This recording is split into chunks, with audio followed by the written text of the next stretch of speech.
Well, welcome back, everybody. This sequence, I'd like to introduce the concept of incidence. So let me first give you a roadmap of what we're going to be doing this week. I'm first going to give you a pretty overview of the concept of incidence, what actually incidence is, and then I'm going to talk about how we can measure incidence using two different techniques. First, I'll talk about measuring something called the cumulative incidence, and then in the following lecture, I'll talk about measuring incidence rates. After that, I'd like to explain the relationship between those two measures because they're both measuring something in common. So I'll talk about the relationship between cumulative incidence and incidence rates. And then I'm going to try to tie this sequence of lectures into what we talked about last time. Last time we talked about prevalence. So I want to talk about the relationship between incidence and prevalence. And then finally, I have a few problem sets that I'd like you to work with using the Framingham data set. So that's the roadmap. That's where we're going. But to begin, let's review what we talked about last time. Last time I started off by giving you my favorite definition of epidemiology, the definition that I learned as a student some 30-odd years ago. It says epidemiology is the study of the distribution and determinants of disease frequency in man. And just like last week, this week we will be focusing on the idea of distribution of disease. We're basically going to try to come up with a way to measure how much disease is going to be developing in a population that's being followed over time. But let's first review what we talked about last week. And what I'm going to use is that definition again and look at the first part of it that says we epidemiologists study the distribution of disease in populations. So what we do is we measure disease, we measure outcome. Last week we were measuring how much disease exists in a population at a point in time. We were looking at people in the Framingham Heart Study who attended the 1956 examination, and we were looking at among those people how many of them had pre-existing heart disease. What was the prevalence of coronary heart disease? So last week in the lectures and in the stated demo that Elizabeth ran, we were talking about the overall distribution of coronary heart disease and how it might vary in different subgroups of people, men versus women, smokers versus non-smokers. But this week I'd like to extend that now to look at another measure of disease frequency, a measure of how quickly disease is occurring in a population. New cases of disease are developing in a population when it's being followed over time. And that's going to involve this concept of incidence.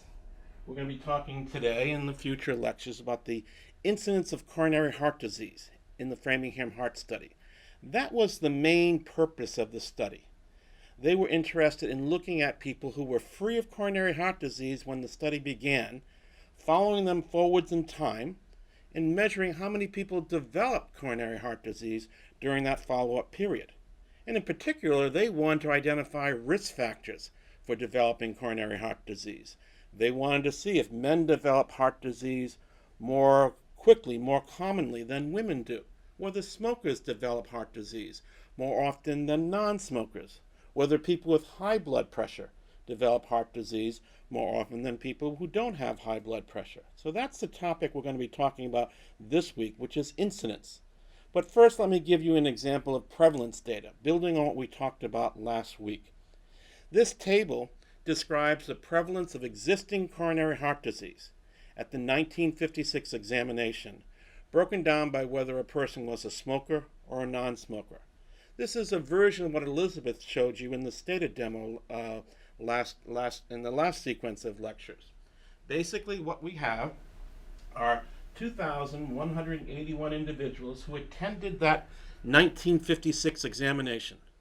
And at that 1956 examination, they were asked, has anyone told you, have you been previously diagnosed with coronary heart disease? And among the smokers, 86 of those 2,181 people answered yes. So we could measure the prevalence of coronary heart disease among the smokers at that 1956 exam. We could divide the 86 by the 2,281 and conclude that 4% of the smokers in the 1956 exam already had coronary heart disease. the prevalence of coronary heart disease among the smokers was 4%. Well, we could compare that to the non-smokers at that same examination. There were 2,253 non-smokers. Among them, 108 of them declared themselves of having pre-existing coronary heart disease. They developed coronary heart disease before that 1956 exam. We don't know whether they developed it the day before the exam, or 5 years before the exam, or 10 years before the exam. All we know is that when they were examined at the 1956 exam, 108 of those people said yes, they had been previously diagnosed with coronary heart disease. So what's the prevalence of heart disease among the non-smokers? It would be the 108 cases of pre-existing heart disease divided by the 2,253 non-smokers. The prevalence is 5%.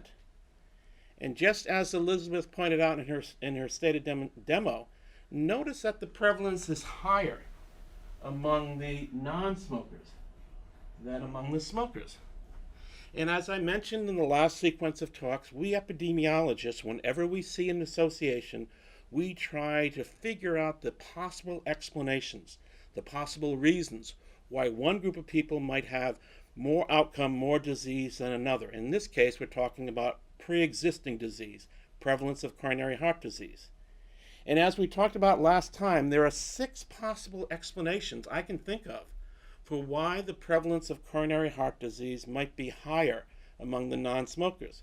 So what are the possible reasons why the prevalence of heart disease might be higher among non-smokers? Well, one possible reason is that prevalence depends on how much disease exists in a population at a point in time, and in turn that depends on how many cases of disease are happening in that population. Every case of coronary heart disease that existed at the 1956 exam had to happen before 1956. And maybe the non-smokers are a high-risk group. Maybe they have more cases of heart disease developing each year. So when I come along in 1956 and take a snapshot of those non-smokers and compare them to the snapshot of the smokers, one reason I'm seeing a higher prevalence of heart disease among the non-smokers is because non-smoking is a high-risk factor. Well, that notion that a group is at high risk for developing disease, the notion of developing disease is what incidence deals with, and that's what we're going to be talking about in this sequence of lectures. It may well be that the non-smokers have a higher incidence of developing new cases of heart disease. They are at higher risk. Well, that goes against everything we might think about. Everything we think about that smoking is a bad thing. We try to avoid it. Smoking, we expect, increases your risk of developing heart disease. So this first explanation is probably unlikely to be the reason why we're seeing the higher prevalence of heart disease among the non-smokers. Well, but there's other possible reasons.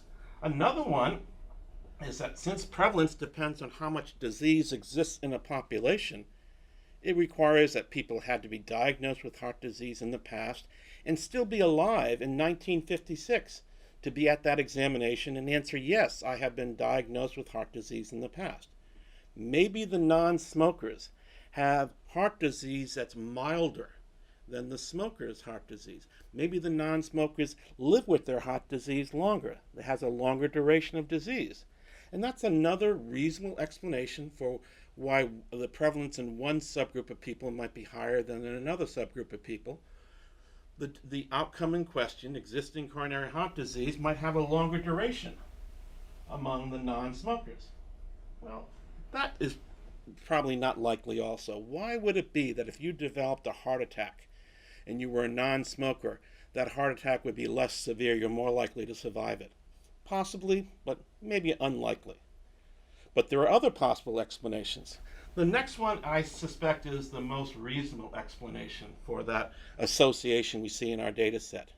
It's what Elizabeth and I referred to last time as reverse causation. Why are we seeing less heart disease among the cases of coronary heart among the smokers? Why is there less heart disease among the smokers? Well, rephrasing that, it's because there's less smoking among people who develop heart disease. You have a heart attack, your doctor says you have to stop smoking. So in 1956, all those people who had heart attacks in the past, have coronary heart disease. If they had smoked in the past, probably they're not smoking in 1956. So that reverse causation is probably the likeliest explanation for the association we see. But that's not enough. There's always at least three other plausible explanations for any associations we see in an epidemiologic study. Elizabeth mentioned these, I mentioned these. We always have to rule out, consider that the reason for an association has nothing to do with the factor smoking and the outcome coronary heart disease, but it's due to a bias in the study design, or it's due to confounding by other factors, or it's due to the role of statistical chance. All three of these topics will be discussed in more detail in this class. I'll be talking about the role of bias and confounding later in this course. Marcello will be talking more about the role of statistical chance. But this is the problem we're faced with when we have prevalent data. And this is the conclusion we might reach, is that whenever you report that the prevalence of disease is higher in one group than another group, you have this potential of multiple explanations. Now, why did the Framingham Heart Study get started in the first place? People wanted to know what are the risk factors for developing coronary heart disease. They were probably interested in knowing whether smoking is a risk factor for developing heart disease. And that is one of the plausible explanations for why you might see more heart disease among the smokers compared to the non-smokers, or in this case, the opposite was true. But if we're interested in identifying risk factors, the bottom line is that prevalence data, the data we just looked at in the previous example, is not going to be that useful.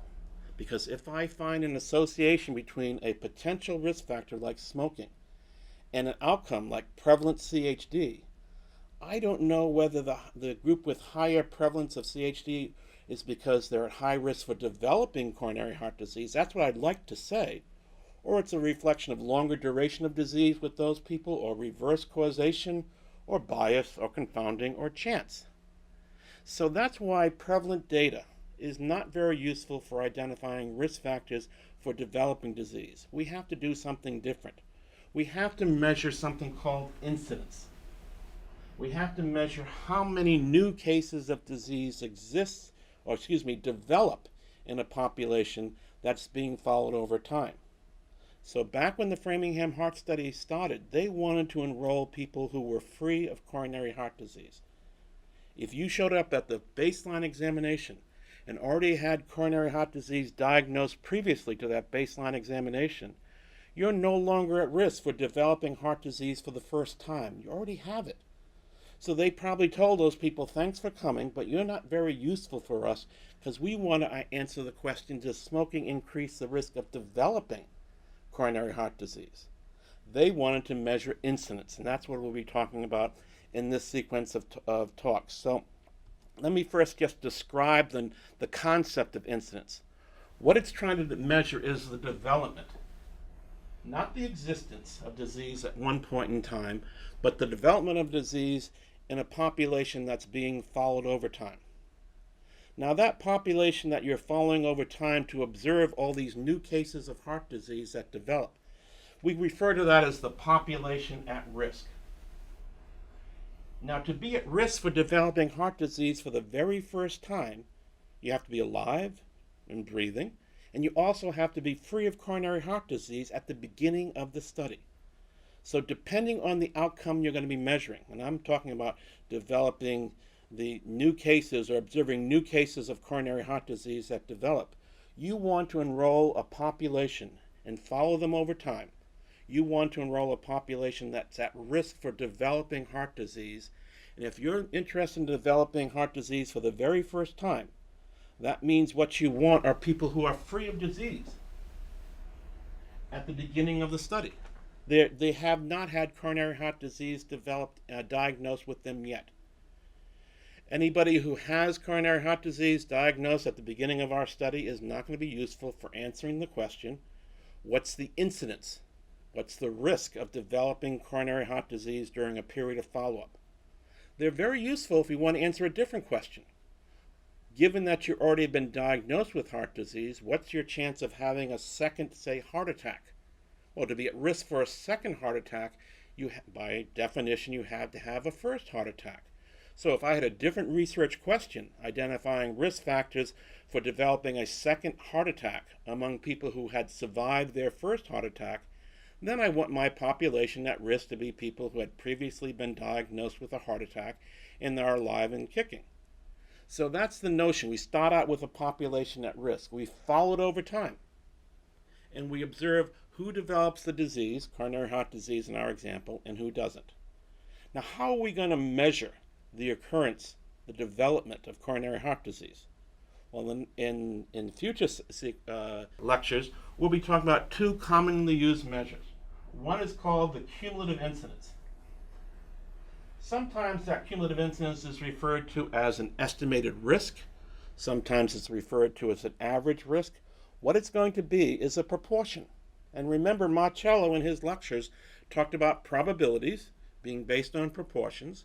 So since it's a proportion of people who develop a disease, it can be used as an estimate for people's risks of developing disease. That's why it's sometimes referred to as an estimated risk. And if you have different people with different actual risks, what you're getting is essentially an average of all those different risks. So it's sometimes referred to as an average risk, but we're going to be calling it a cumulative incidence.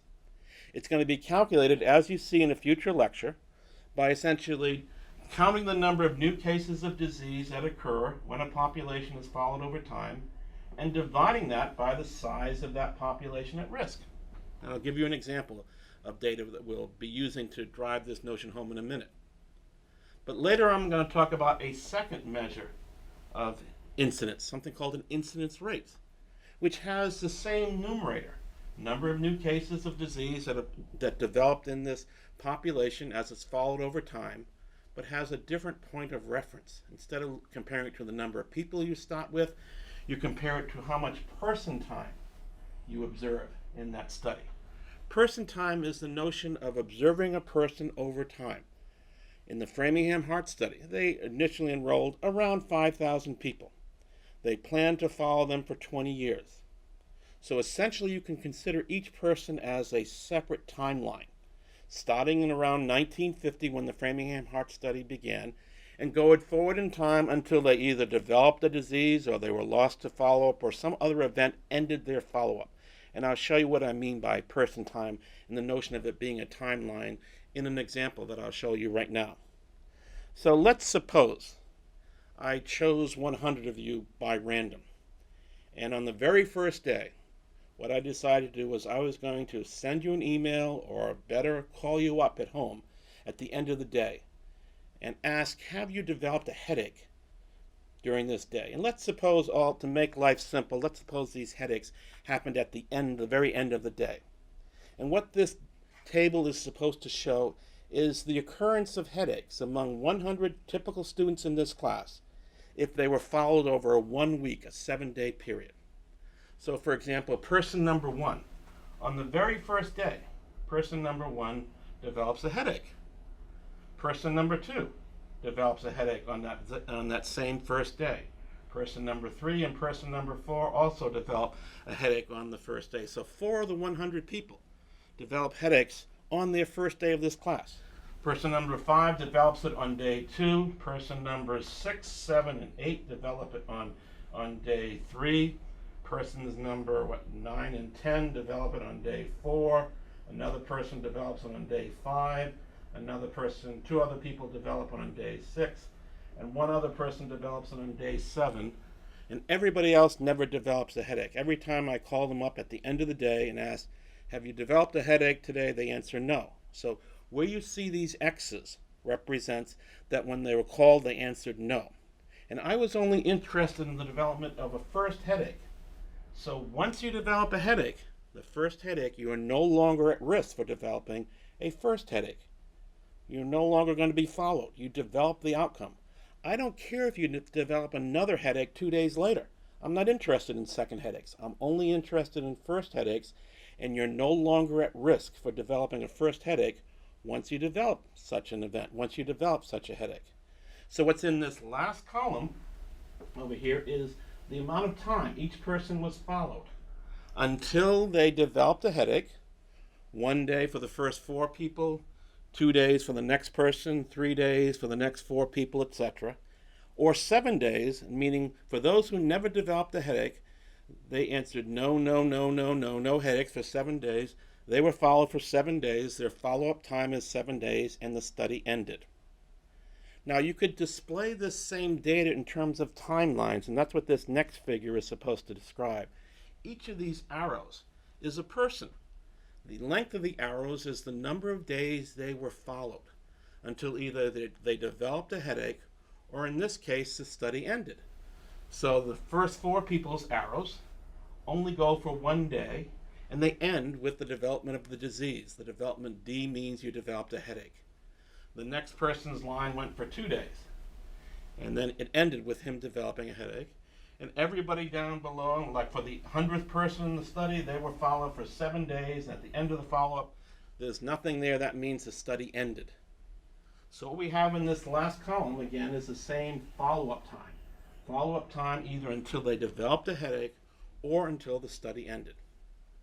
Well, here's what I'd like you to do.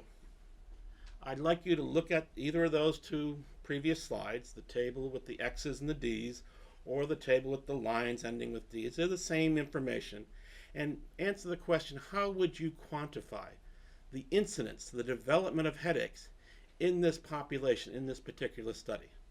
And in the next lecture, I'll give you one possible option for quantifying how much headaches are developing in this study. In the following lecture, I'll give you the alternative way we could do it. So think about this for a while. Come up with what you think is your best way to describe the incidence of headache development. And then we'll talk about that in the next section.